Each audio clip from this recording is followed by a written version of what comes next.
Dalam pertemuan Kamis malam di Cikeas, Prabowo Subianto dan Susilo Bambang Yudhoyono sepakat meningkatkan kerjasama partai mereka, dimulai dengan diplomasi nasi goreng yang disebut Prabowo lebih enak daripada atau hampir menyaingi yang ada di Hambalang. Kedua ketua umum partai ini juga beberapa kali menyebut kata mengawal dan mengeritik kebijakan penguasa. Menjelang pemilu 2019, perundingan politik telah dilakukan lebih awal. Pertemuan Ketua Umum Gerindra Prabowo Subianto dan Ketua Umum Demokrat Susilo Bambang Yudhoyono di Cikeas pada Kamis malam menyedot perhatian dan membuat publik berspekulasi. Hitung-hitungan kekuatan pada pemilihan Presiden 2019 pun kerap dilontarkan pengamat. Meski telah beberapa kali memiliki sikap politik berbeda, diantaranya dalam Pilpres 2014 dan Pilkada DKI Jakarta, dalam konferensi pers, SBY menjelaskan Gerindra dan Demokrat telah menjajaki kesepahaman untuk berjalan beriringan tanpa koalisi. Kami juga bersepakat tadi untuk meningkatkan komunikasi dan kerjasama. Sah, meskipun tidak dalam bentuk koalisi. Menyikapi kebijakan pemerintah, SBY menyatakan Demokrat dan Gerindra akan mengawal di wilayah politik dan melakukan gerakan moral. Ia menyebut gerakan moral dilakukan sebagai bentuk koreksi terhadap kebijakan pemerintah bila kepentingan rakyat dicederai. Kita mengingatkan, kita memberikan koreksi. Sah, dan gerakan seperti ini juga secara moral dibenarkan. Saya harus mengatakan bahwa power must not go unchecked. Power, saya ulangi lagi, must not go unchecked. Artinya apa? Kami harus memastikan bahwa penggunaan kekuasaan oleh para pemegang kekuasaan itu tidak melampaui batas, sehingga cross the line, sehingga masuk yang disebut abuse of power. Senada dengan SBY, Prabowo menyampaikan akan terus berkomunikasi dengan SBY untuk mengawal pemerintah Jokowi Yusuf Kala. Prabowo bersama SBY sepakat terus melakukan check and balances terhadap jalannya pemerintahan. Dan saya sangat sependapat dengan Pak SBY, kita harus lakukan check and balance. Kita harus ada penyeimbangan. Jadi setiap kekuasaan harus diawasi dan diimbangi. Menanggapi soal pengesahan Undang-Undang Pemilu dalam rapat paripurna DPR pada 20 Juli lalu yang memutuskan presidential threshold 20-25%, Prabowo mengatakan hal itu melawan akal sehat dan logika rakyat.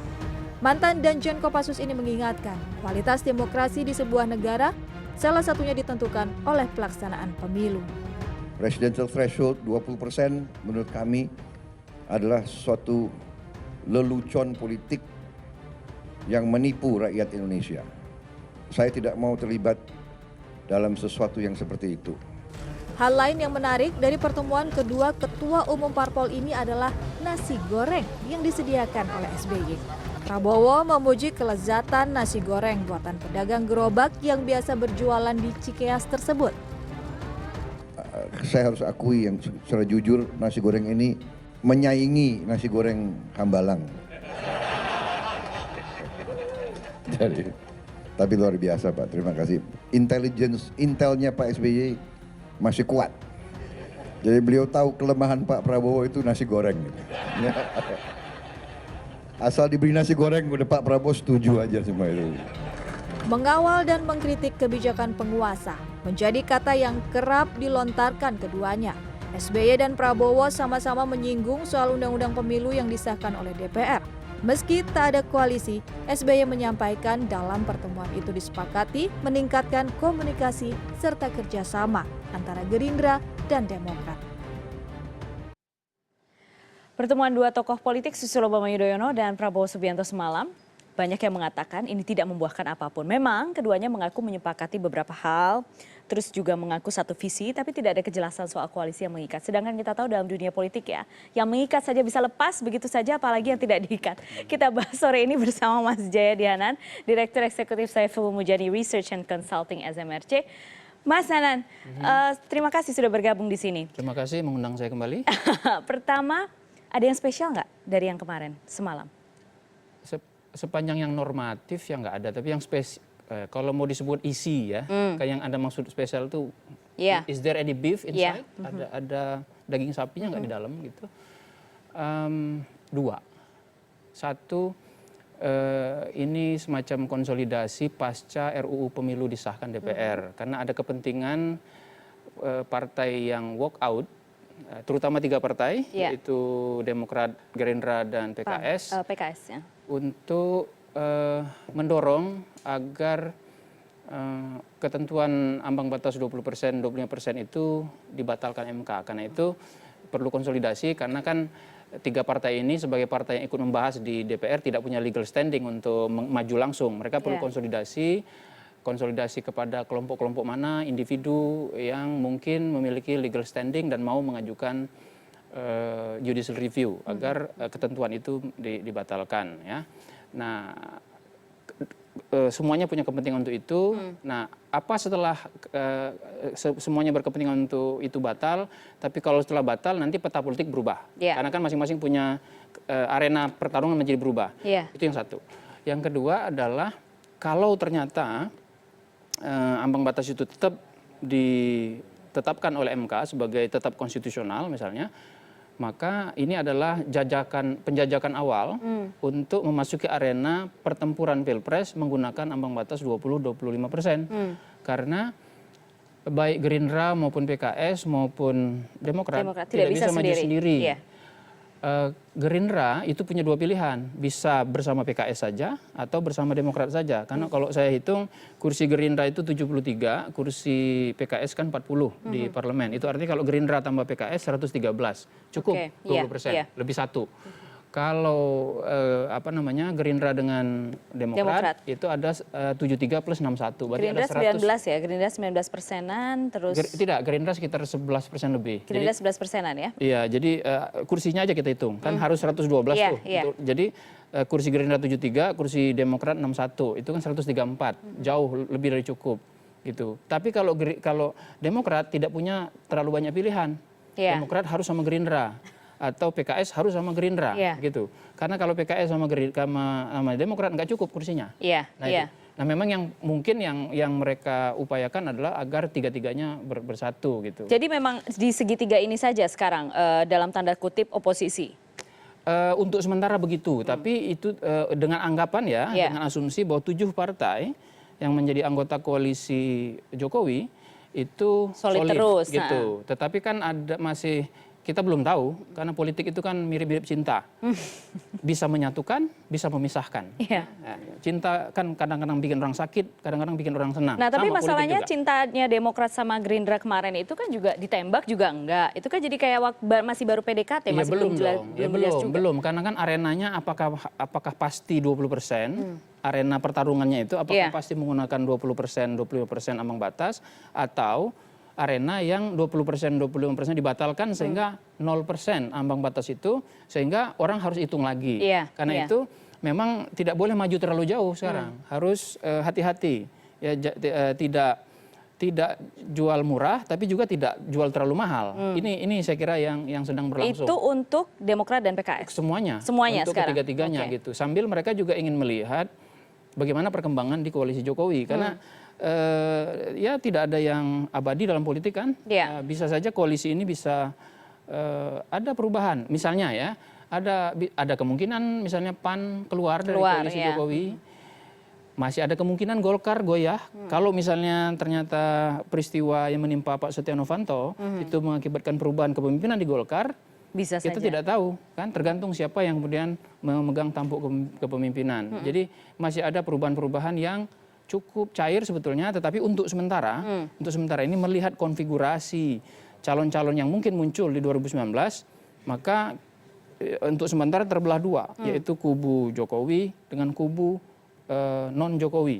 Nah, kubu non Jokowi ini sementara baru muncul satu sementara yang viable, yang mungkin, yaitu kubu Prabowo. Nah, pertanyaannya Prabowo akan berkoalisi dengan siapa? Oke, artinya sekarang yang menarik untuk dilihat 2019 itu bursa cawapresnya justru. Kalau misalnya bisa dilihat dua ini. Kalau cuma dua itu, Ya, kalau dua ambang ini ya. batasnya tetap 20%. Oke. Tapi selanjutnya nanti kita lihat kalau misalnya bursa cawapres kira-kira siapa aja, partai mana aja yang bergabung dan siapa saja orang-orangnya, kan sekarang juga sudah mulai ada tuh yang beberapa kali pergi ke daerah, kita lihat ya. Nah, tapi setelah jeda tetap bersama kami di CNN Indonesia Newsroom.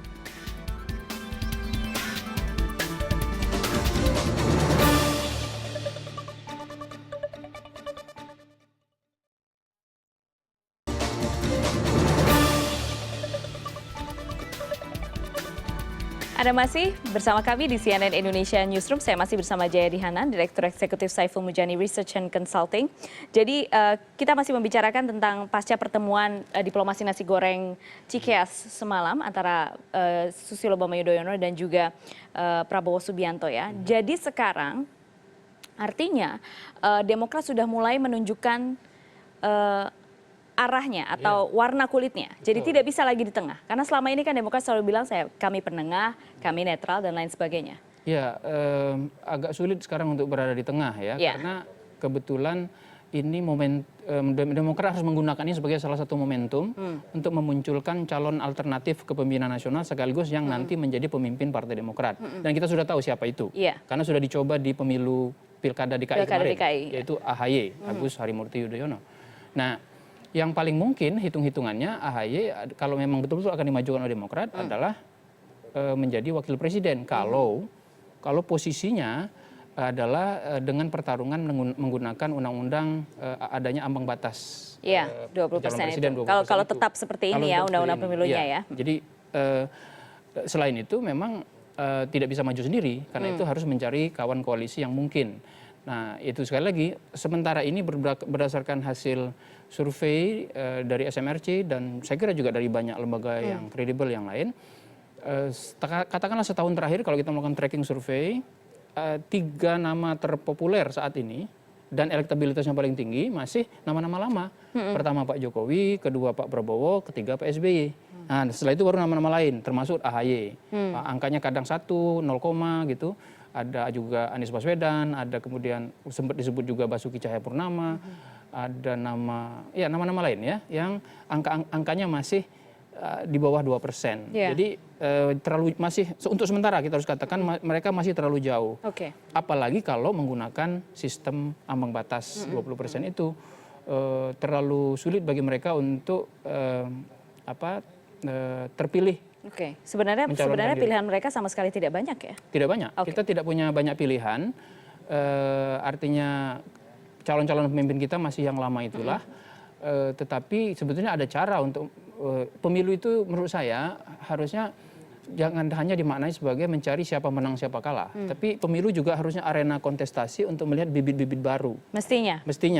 Nah karena itu sebaiknya itu dibuka kesempatan itu. Ini kan arena kontestasi pimpinan nasional. Tapi kalau misalnya melawan ambisi yang sudah lama kan juga sulit. Betul. Memang ini persoalan bukan hanya soal ideal atau tidaknya pemilu, tapi juga soal power game. Ya, pertarungan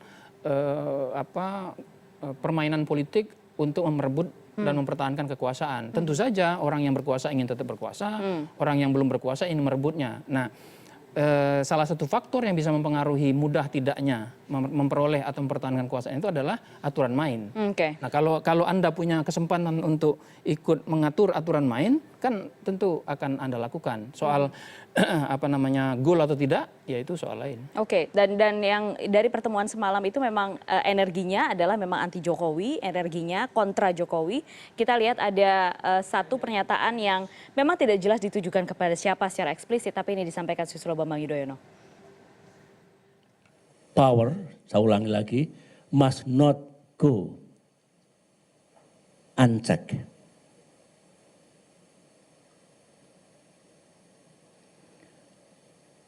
Artinya apa?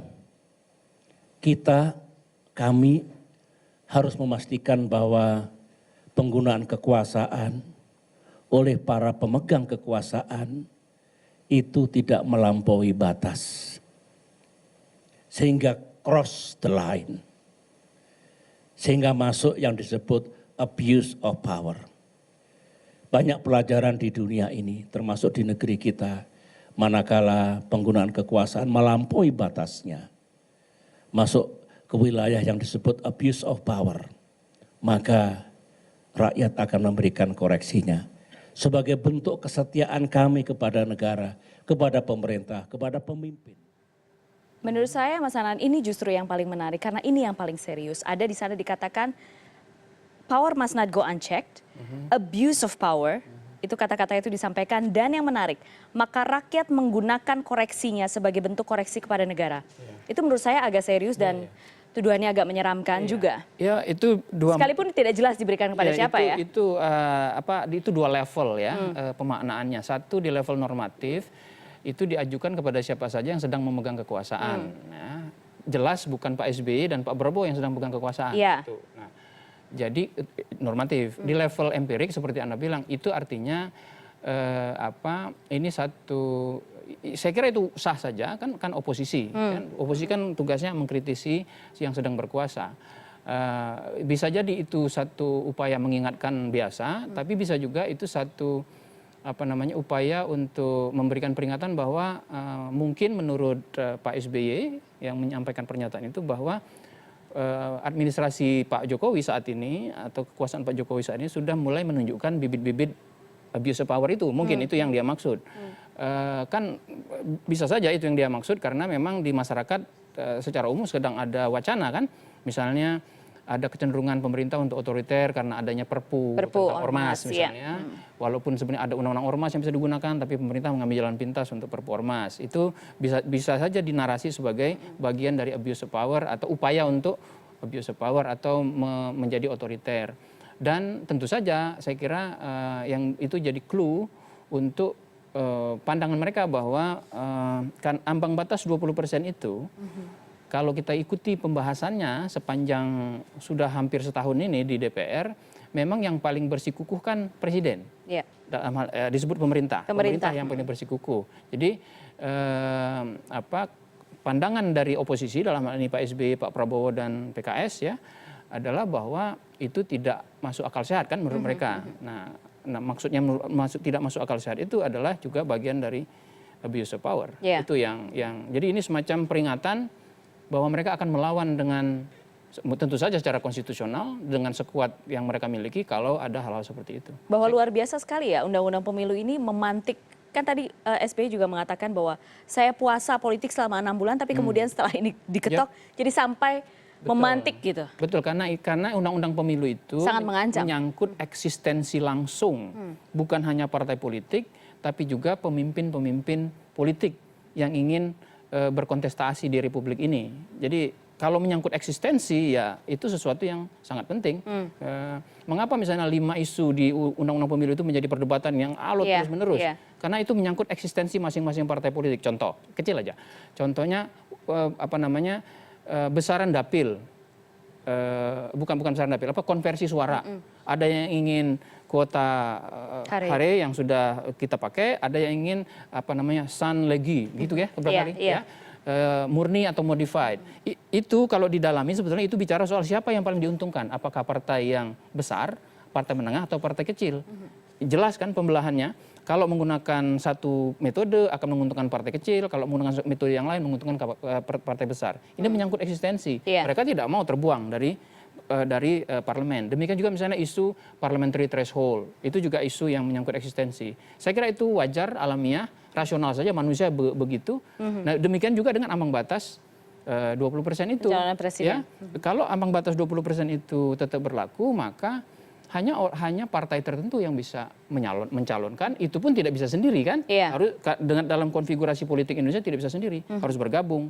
Itu berarti orang yang selama ini mempersiapkan diri untuk menjadi calon bisa terhambat kan? Pencalonannya.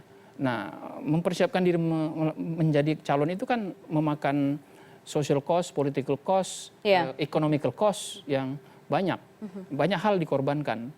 selain hal-hal normatif yang disebut ya soal hak rakyat dan sebagainya ya. Ini saya bicara di level politik praktisnya.